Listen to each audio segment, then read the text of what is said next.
امام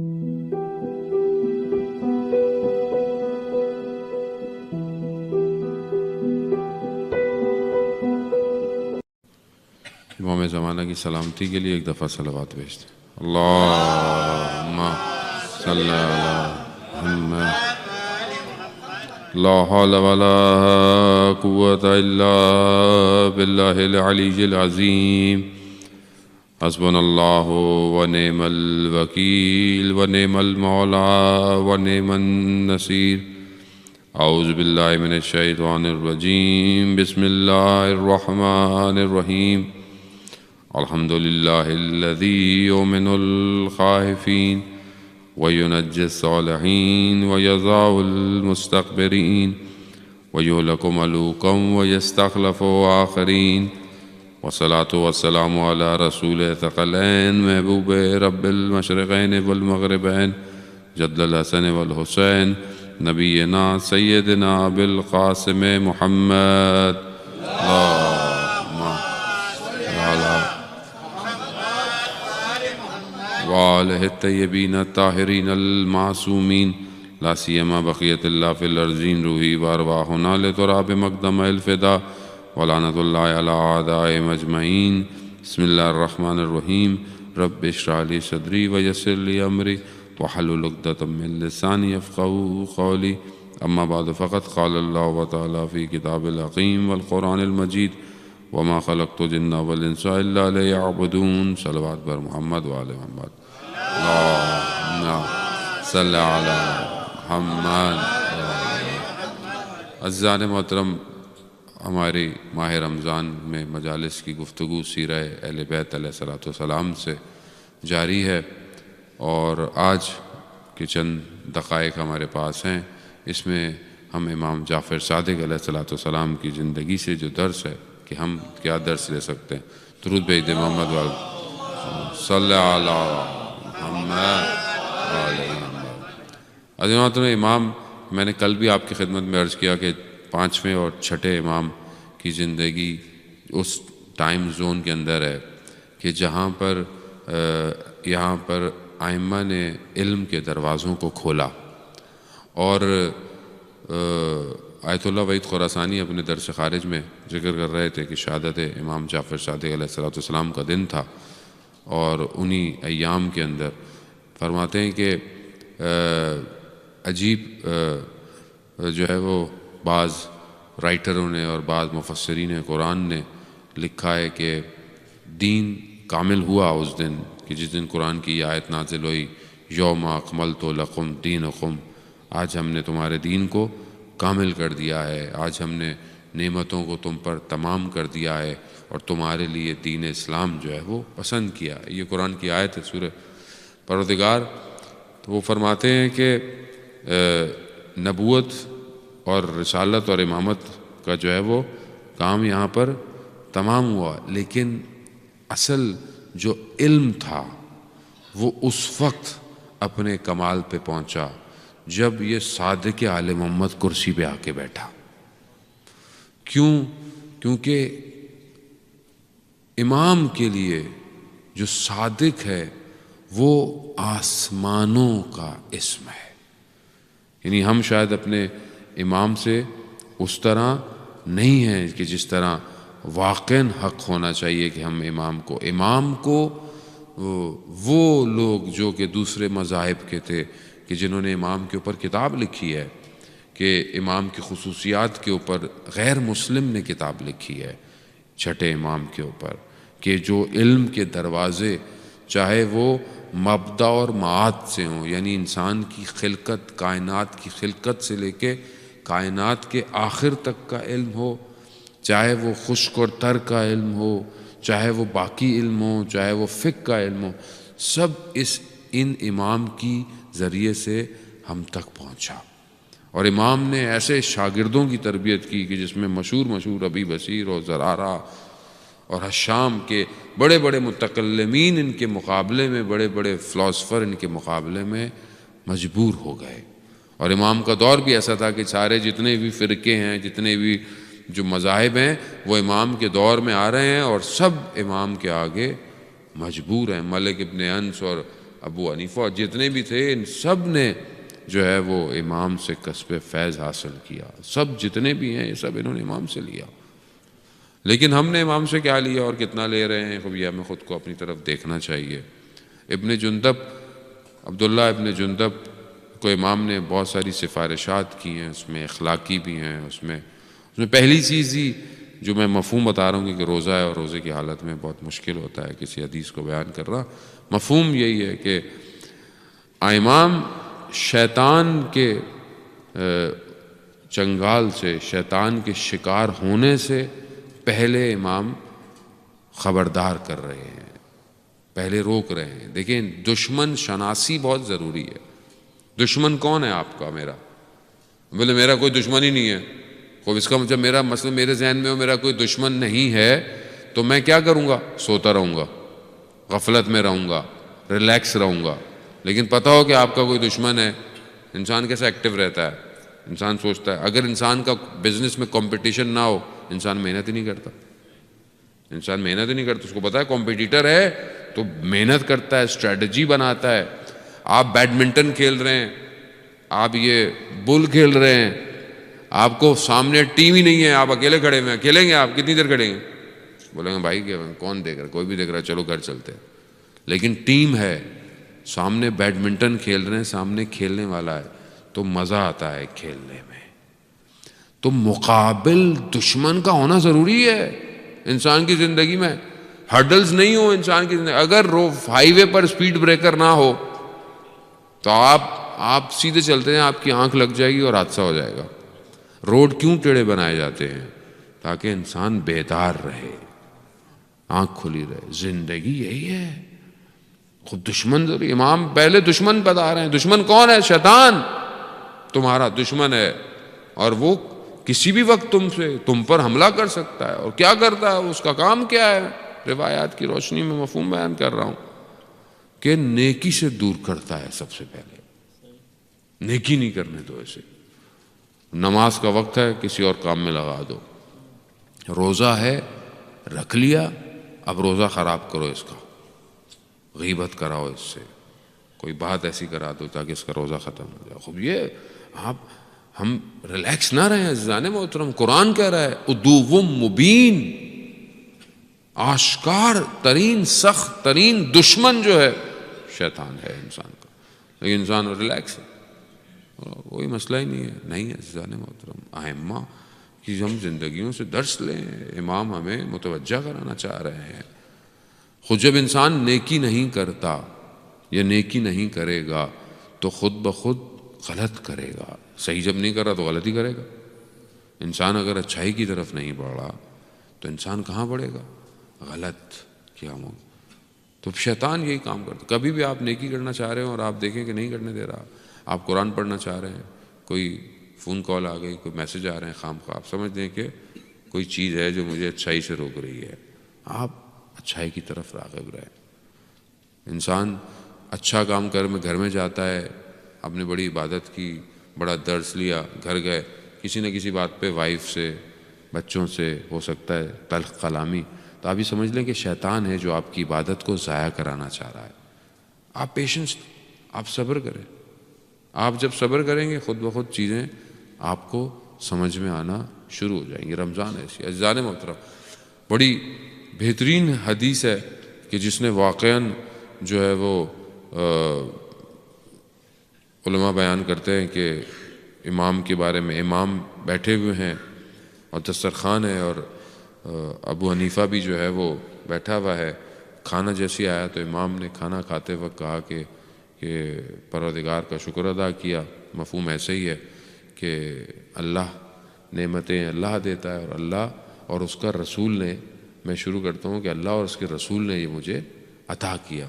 تو ابو حنیفہ کہتا ہے کہ یہ شرک نہیں ہے، آپ اللہ کے کام میں شریک ٹھہرا رہے ہیں کسی کو؟ تو کہا کہ وائے ہو تم پر، میں نے جو کہا ہے وہ قرآن وہی کہہ رہا ہے۔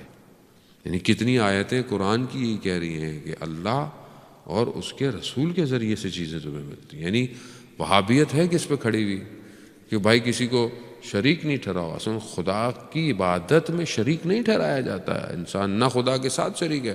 خدا جب خود قرآن میں کہہ رہا ہے کئی آیات کے اندر کہ میں اور پھر اس رسول کے ذریعے سے انسان جو ہے، اور وہ صرف کہتے ہیں نہیں اللہ. اسی چکر میں وہ کہتے ہیں کہ نہ زیارت پہ جاؤ، نہ قبروں کی زیارت کرو، نہ فاتحہ پڑھو، یہ تو سب دنیا سے چلے گئے. ابھی اپنا کوئی مر جاتا ہے تو کھڑے ہو کے فاتحہ پڑھ رہے ہوتے ہیں، رو بھی رہے ہوتے ہیں، اور کہتے ہیں کہ رسول پہ نہیں رو، امام حسین پہ نہیں رو. عزیزان محترم، کیونکہ فطرت کے مخالف ہے دین، فطری دین نہیں ہے، اس لیے کھوکھلا ہے.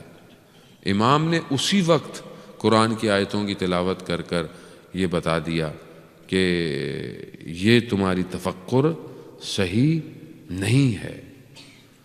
کتنا مشہور واقعہ ہے، امام کے ہاتھ میں عصا ہے اور جو خلیفہ ہے اس وقت شاید منصور ہے یا سلی، وہ آ کر امام سے پوچھا یہ کیا ہے؟ کہا یہ رسول خدا کا عصا ہے.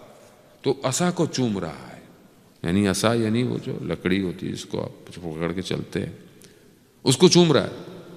تعجب ہے، امام خود یبنا رسول اللہ ہے، انہیں نہیں چوم رہا، لکڑی کو چوم رہا ہے. یعنی یہ ہے تقدس ماں بھی. آج ہم جو ذریعوں کی زیارت کرتے ہیں، آج ہم ذریع کو وعلیکم السلام درود بھیجتے محمد وعلی محمد اللہم صلی علی محمد. اذان محترم، ہم اگر ذریع کو چومتے ہیں تو ہم ذریع کو کیوں چوم رہے ہیں؟ کیونکہ ذریع نسبت رکھتی ہے امام سے. اگر امام کی ہے تو ہم اس لیے چوم رہے ہیں. مطلب اگر ویسے کوئی ہوتی تو ہم کون چومتا ہے انسان اس کو؟ کیونکہ امام کی ذریعہ ہے. ہم جب حرم جاتے ہیں تو ہم در و دیوار چومتے ہیں. کیوں چومتے ہیں؟ کیونکہ اس در و دیوار سے وہ جو ملائکہ زیارت پہ آئے ہوں، ان کے پر مس ہو رہے ہوں، اور نہ جانے کیا کہ کیونکہ چیز ان سے منسوب ہو گئی ہے. حتیٰ آپ کپڑا مس کر کے لے آئیں ابھی اور آپ کو دیں، آپ چومنا شروع کر دیں گے. کیوں چوم رہے ہیں؟ کیونکہ ان کی ذریعے سے ٹچ ہو کے آیا ہے. تو جو ان سے مس ہو جائے وہ تبرک بن جاتا ہے، اور جو اپنی جانوں کو ان پہ قربان کر دے تو سوچیں کہ وہ کیا خون ہوں گے، وہ کیا بدن ہوں گے کہ انسان جو ہے وہ اپنے آپ کو اگر ان پر قربان کر دے. عزیزان محترم، انسان اگر چاہتا ہے اپنے آپ کو کمال پہ تو ہمیں اہل بیت سے اپنے آپ کو قریب کرنا پڑے گا. بہرحال وقت بہت محدود ہے. میں امام کی ایک حدیث کہ جو بہت مشہور اور بڑی لمبی حدیث ہے، میں ان میں سے ایک حصہ آپ کی خدمت میں بیان کرتا ہوں کہ ہم بندگی کے لیے امام نے ایک حدیث میں چند چیزیں بتائی ہیں. 3 سٹیپس ہیں جو انسان بندگی بنتا ہے، اوبیڈینٹ ہو جائے اللہ کا، واقعاً اوبیڈینٹ ہو جائے. پہلی چیز جو امام نے تعلیم فرمائی وہ کیا ہے کہ تم کسی چیز کے مالک نہیں ہو، یعنی تم کسی چیز کو اون نہیں کرتے. کیوں؟ اصل مالک خدا ہے ہر چیز کا. چاہے وہ تمہارا مال ہو، چاہے وہ تمہاری اولاد ہو، چاہے وہ تم خود ہو. میرا کون مالک ہے؟ میں خود ہوں؟ نہیں، خدا ہے. اس زمین و آسمان کا مالک کون ہے؟ اس ارض کا. یہ سب چیزیں کس نے بنائی؟ یہ زمین کا ٹکڑا ایک پانی میں سے کس نے باہر نکالا؟ کتنے 100 سال پہلے اس کو باہر نکالا. پھر اس پہ درخت، پھر اس میں سے جو والکینو نکلا اس کو سلایا کس نے؟ خاموش کس نے کرایا؟ پانی کو کون اوپر نہیں آنے دیتا؟ پہاڑوں کو کون گرنے نہیں دیتا آپ کے اوپر؟ مالک کون ہے؟ وہ ہے. کون ہے جو آپ کے خون بدن میں جو گھوم رہا ہے اس کو چلا رہا ہے؟ کون ہے جو آپ کی دل کی دھڑکنوں کو دھڑکا رہا ہے؟ وہ مالک ہے. جب وہ مالک ہے تو پھر میری مرضی کیوں ہے زندگی میں؟ امام یہی فرما رہے ہیں کہ تم مالک نہیں ہو، وہ مالک ہے. اگر تو ہم اپنی زندگی میں اس کو مالک بنا دیں تو یہ بندگی کا پہلا قدم ہے. اور یہ آسان نہیں ہے عزیزان محترم. یہ پڑھنا بڑا آسان ہے، کہ پتہ چلتا ہے کہ جب انسان پھنستا ہے. ہمیشہ بچہ بیمار ہو جائے انسان کا تو کتنا تڑپتا ہے آدمی، جبکہ مالک کون ہے؟ اللہ. تو پھر اللہ کی بارگاہ میں تو نہیں تو دیا ہے، تیری مرضی. یہ کہاں نظر آئی بندگی کمال پہ؟ کربلا. 6 مہینے کا بچہ کون دیتا ہے؟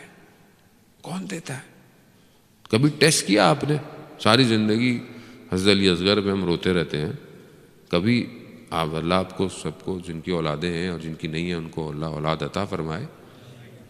کبھی آپ نے ٹیسٹ کیا 6 مہینے کا بچہ کہ میں دوں گا اللہ تیری راہ میں 6 مہینے کا بچہ ہو آپ کا؟ میں نے ٹیسٹ کیا جب میرا بیٹا 6 مہینے کا تھا. میں نے دیکھا کہ نہیں دے سکتا آدمی, آسان نہیں ہے. تو آسان ہے 6 ماہ کا بچہ دے دینا. کیوں دے دیا؟ کیونکہ مالک وہ ہے. وہاں بندگی کمال پہ تھی. یا ایتھا النفس المطمئنہ ارجعی الی ربک راضیۃ مرضیہ. یہاں بندگی کمال پہ تھی, کمال پہ اوج تھی بندگی کی کہ جو کچھ ہے سب خدا تیرا ہے, تیرا ہے, تو راضی ہے. اللہ, اور کیا صحابی تھے کہ جو اپنی جانیں دے رہے ہیں, سب گر رہے ہیں, اور آخر میں کیا پوچھ رہے ہیں مولا سے؟ مولا راضی ہیں. یہ نہیں کہا کہ بڑا کام کر دیا مولا ہم نے جان دے دی, نا, گر رہے ہیں, تیر کھا رہے ہیں, کہا مولا راضی ہیں. یعنی رضایت طلب کر. عزیزان محترم, ہم اپنی زندگی میں خدا کی رضایت طلب کریں. خدا راضی ہے کہ نہیں ہے ہم سے؟ دوسری چیز کہ امام کی حدیث میں سے جو مفہوم میں آپ کی خدمت میں بیان کر رہا ہوں وہ کیا ہے؟ دوسری چیز یہ ہے کہ انسان اپنی زندگی میں لمبی لمبی پلاننگ نہ کرے, لمبے لمبے خواب تدبیریں نہ کرے. کیوں؟ اصل مدبر, ایکچوئل پلانر اللہ ہے. وہ ہے ایکچوئل پلانر, وہی ہے, اسی کا پلان ہے سب. آپ کچھ بھی کر لو, آپ محنت کرو, خدا کہتا ہے محنت کرو, صبح اٹھو, سارے کام کرو, رزق ڈھونڈو, تلاش کرو, ملے گا اتنا ہی جتنا میں چاہتا ہوں. لیکن آپ نے محنت, اب آپ گھر بیٹھ رہے ہو گے, نہیں محنت نہیں. لیکن میں یہ سوچوں اچھا یہ ہو جائے, یہ ایک دکان لے لوں گا, پھر دوسری لے لوں گا, تیسری لے لوں گا, چوتھی لے لوں گا. ابھی پہلی لی نہیں ہے, چوتھی پانچویں لے لی میں نے. تو یہ کیا ہوتا ہے؟ انسان کیا کرتا ہے؟ انسان آرزویں بناتا ہے. یہ چیزیں اس کو پھر غلط طرف موڑ دیتی ہیں. اور پھر اگر مثال کے طور پر انسان بڑی دعائیں وائیں کر کے میرا یہ کام ہو جائے, میرا یہ کام ہو جائے, وہ یہ ہو جائے, یہ ڈیل ڈن ہو جائے, سب ہو جائے, دعائیں کر کر آ رہا ہے اور نہیں ہوئی. میں تو کربلا گیا تھا, دعائیں کر کے آیا, میرا کام نہیں ہوا. بھائی کام آپ کا تھا ہی نہیں, جب ہوتا تو آپ کا ہوتا. تو انسان آرزو نہ کرے. ہاں اپنی short term planning, life counselling, career counselling, youth بیٹھے ہوئے یہ انہیں کرنی چاہیے. کب کیا پڑھنا ہے, کتنا پڑھنا ہے, کون سا سبجیکٹ بہتر ہے, کون سا کیا, اس کی یہ اسٹڈی اپنی جگہ پر امپورٹنس ہے, وہ اپنی جگہ پر. لیکن یہ خواب و خیال کے اندر آرزویں بنانا یہ انسان نہ کرے. تیسری اور آخری چیز جو امام نے کہ حدیث سے ہماری خدمت میں پہنچتی ہے, اگر ہم چاہتے ہیں بندگی پہ پہنچیں, تو وہ ہے کہ جس چیز سے خدا نے ہمیں امر کیا ہے یعنی واجب کیا ہے اس کو انجام دیں, اور جس سے روکا ہے, منع کیا ہے, حرام ہے, اسے دور ہو جائے. کہنے کو بڑا سمپل ہے لیکن یہی نہیں ہوتا آدمی سے. جو چیز واجب ہے پوری کوشش کرتا ہے انسان, لیکن جو چیز حرام ہے اس سے دور ہونا بڑا مشکل ہو جاتا ہے آدمی کو. اور آج کل کے دور میں سب سے مشکل کام یہی ہے کہ جو حرام ہے اس کو دور کر دے. اچھا, کیونکہ زمانہ اتنا ماڈرن ہو گیا ہے, حرام بھی چینج ہو گیا ہے. ابھی بہت ساری چیزیں جو غلط ہیں وہ اب غلط نہیں رہی. مسئلہ یہ ہے سوسائٹی اتنی آگے نکل گئی ہے, ابھی کہتا ہے یہ کیا کیا, کوئی مسئلہ تھوڑی تھا, نہیں پرابلم ہی کوئی نہیں. کیوں؟ اصل انسان کا نفس عادی ہو گیا ہے. میں نے پہلے بھی عرض کیا کہ وقت نہیں ہے میرے پاس کہ میں انشاءاللہ اس کو کسی اور ٹائم پہ کھولوں گا. کیوں ایسا ہو رہا ہے؟ کیوں آج معاشرہ بہرا روی کا شکار ہو رہا ہے؟ آج کیوں بڑے چھوٹے کی تمیز ختم ہو گئی ہے؟ کیوں سوسائٹی اتنی بریک اپ ہوتی جا رہی ہے؟ کچھ مسائل ہیں. تو بہرحال انشاءاللہ توفیق ہوگی, چند دن جو باقی ہیں میں یاد رات اس طرف روشنی ڈالوں. عزیزان محترم, خب جو حلال ہے وہ حلال ہے, جو حرام ہے وہ جو رسول خدا نے حلال کیا تھا وہی امام زمانہ حلال کریں گے, جو حرام ہے وہی حرام ہے. کوئی نیا مذہب نہیں ہے. اس لیے بہتر ہے میں اپنے آپ کو یوز ٹو کروں اس حلال حرام کا, ورنہ کل جب امام آئیں گے تو میرے لیے بہت مشکل ہو جائے گا. میں خود خدا نہ خواستہ ایک میں حدیث پڑھا تھا، اس میں لکھا تھا ایک گروہ ہوگا جو ایک ایسی جگہ سے امام کے مقابلے میں آئے گا جو خود امام کا انتظار کرتے تھے اور خود امام کے مقابلے میں آ جائیں گے. کیوں؟ کیونکہ یہ امام جب آئیں گے تو امام بہت ساری چیزوں سے روکیں گے. ابھی مثال کے طور پر مولانا صاحب کچھ بول دیں، آپ بولیں بھائی یہ تو مولانا صاحب سختی کر رہے ہیں، بھائی ان کو ذرا کہیں اور بھیج دو، کسی اور جماعت میں بھیج دو، ابھی مولانا نے بڑی سختی شروع کر دی. کیوں؟ بھائی ابھی کیا بولے، ابھی جماعت میں لوگ برا مان جائیں گے، یہ ہو جائے گا. ابھی مولانا برا لگتا ہے، ابھی کل امام آئیں گے پھر کیا کریں گے؟ یہ بولیں گے نہیں مولا دوسری جماعت میں جائیے. مولا نہیں بولیں گے دوسری جماعت میں جائیے، مولا بولیں گے تم لوگ کہیں اور چلے جاؤ. صلوات بھیج دے محمد و آل محمد. اللہم صلی علی محمد. تو بہتر ہے عزیزان محترم ہم یوز ٹو عادت ڈالیں سختیوں کی. آسان ہے، اتنا مشکل نہیں ہے، لیکن کیونکہ ہم چاہ نہیں رہی ہے اس لیے بہرحال مشکل ہے. بہرحال جو ہے وہ وقت بہت محدود ہے. آج جو ہے وہ چند مصائب کے جملے، ماہ رمضان کو، اس روزے کو ہم آنسوؤں سے افطار کریں. عزیزان محترم 25 شوال کا دن امام کی شہادت کا دن ہے. امام کے اوپر کئی مشکلات ہوئیں. کئی دفعہ وقت کے خلیفہ نے امام اپنے کمرے میں عبادت میں بیٹھے ہیں اور آ کر امام کو جو ہے وہ لے گئے. امام کے سر پہ عمامہ بھی نہیں ہے. کئی دفعہ امام کے سامنے امام کو اس طرح کسی کی لے کر چلے گئے، امام کی اہانت کی. ایک دفعہ بیان ہوتا ہے کہ راوی دیکھتا ہے کہ امام کے گھر کو آگ لگا دیا گیا اور امام باہر کھڑے ہو کر گریہ کر رہے ہیں. حال دل ہے، ہو سکتا ہے امام سے پوچھا گیا ہو اور ہو سکتا ہے امام نے کہا ہو، کیونکہ بہرحال روزہ ہے، احتیاط بہت ضروری ہے. یہی ہو سکتا ہے کہ ائمہ کو یاد آ گیا ہو کہ آج ان گھروں کو آگ لگی ہے تو کوئی نقصان نہیں ہوا، مگر وہ جو کربلا میں خیموں کو آگ لگی تھی. ہاں عزیزان محترم، کیسی آگ تھی کہ جہاں بچے خیموں سے دوسری طرف بھاگ رہے ہیں. یہاں تو امام کو زہر دے دیا گیا، امام شہید ہو گئے، امام کو دفنا دیا گیا جنت البقیع میں. یقیناً امام کی قبر آج بھی جو ہے وہ روشنی سے خالی ہے، لیکن ہمارا سلام ہو اس کربلا کی روشنیوں پر کہ خود تو جل گئے مگر ہمیں راستہ دکھا گئے. ہاں عزیزان محترم، ایک بچی ہے کہ جس کے دامن میں آگ لگی ہوئی ہے. راوی کہتا ہے کہ میں نے کوشش کیا کہ اس کے دامن کی آگ کو بجھاؤں، لیکن بچی دور بھاگتی ہے. تو میں نے کہا کہ اس نے کہا تم نہیں جانتے کہ میں کون ہوں. یہ بچی کون ہے عزیزان محترم؟ بس چند جملے اور التماس دعا. ہاں جب اس بچی کو ڈھونڈنے کے لیے میری بی بی زینب مقتل میں رات کو گئیں، کیونکہ بچی نہیں مل رہی تھی، تو دیکھا بچی ایک سر بریدہ لاشے پر سو رہی ہے. بچی کو اٹھایا، کہا بیٹا آپ کیا کر رہی ہیں؟ کہا بابا کے سینے پر سو رہی ہوں. بچی تھی نا، جن کی بیٹیاں ہیں انہیں پتا ہے کہ بیٹی کیا ہوتی ہے، کہ باپ کے سینے پر سوتی تھی. کہا بیٹا آپ کو پتا کیسے چلا کہ یہ سینہ آپ کے بابا کا ہے؟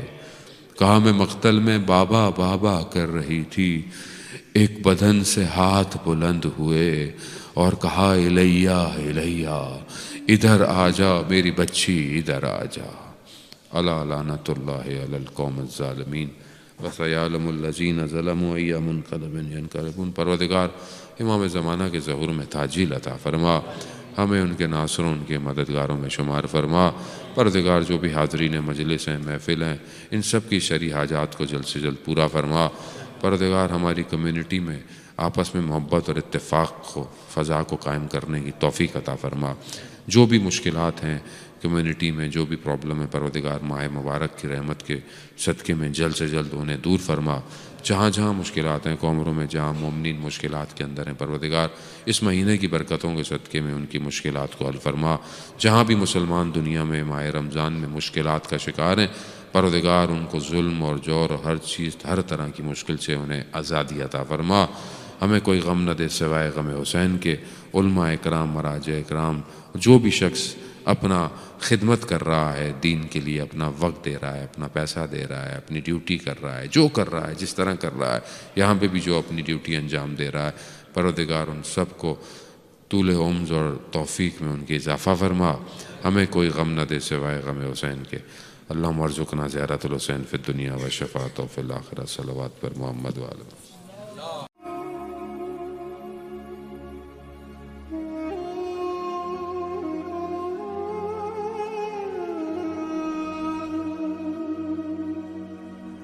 أشهد أن